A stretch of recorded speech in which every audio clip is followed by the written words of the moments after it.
Hi there. Once you have a good grasp of search engine optimization, you are ready to optimize your website. Just follow this step-by-step process to create an SEO plan and learn how to develop, prioritize and adjust the plan to best suit your goals. Let's say you want to reach new customers for your fresh from the farm fruit and veg online delivery service. Your first step should be keyword research. That means finding out what your potential customers are searching for. Are they looking for organic produce? Weekly fresh vegetable deliveries? By the way, if you want to learn more about keyword research, check out our lesson about choosing keywords to focus on. Next, consider related topics. Are vegetarian diets popular? Do requests for gazpacho recipes come up? This will help make your keywords more specific and a better match to what your customers are looking for. You should do this at least once a year as part of your SEO plan. Once you've identified good keywords, take a look at how you are doing in search results for those words. How many of these words and phrases bring up your website on a search engine? Are there specific topics that don't bring much traffic to your site? This info will help you figure out what's working for you and what's not. If a popular phrase like fresh farm vegetables isn't pointing customers to your site, you can address those missing pieces in your SEO plan. Once you've discovered gaps in your SEO performance, your next step is to think about how to fix them.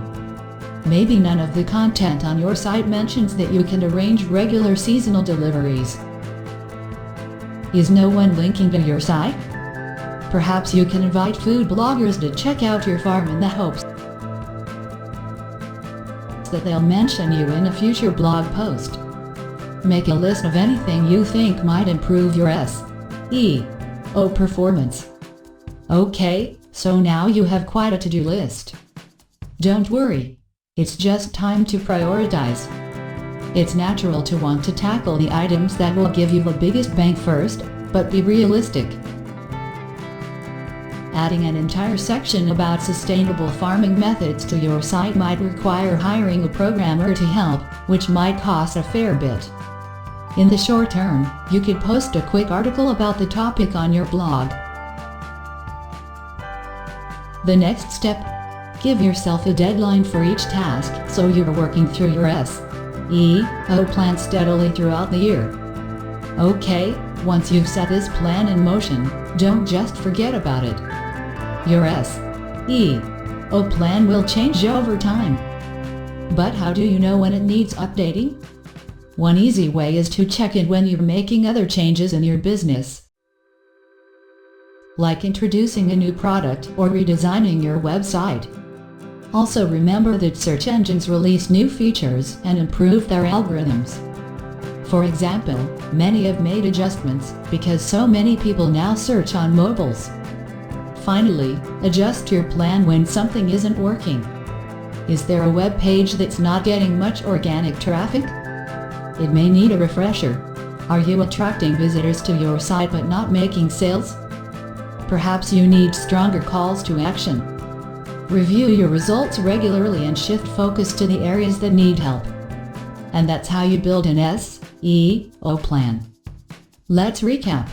Start with keyword research to understand what your customers are looking for, then use that info to assess your successes and failures. Brainstorm solutions to improve your weak spots and prioritize them. And never be afraid to redo your SEO plan based on changes in your world and the world of search engines. Be sure to check out our lesson explaining the SEO process. That has more helpful information to get your plan in motion. Thank you. Keep growing.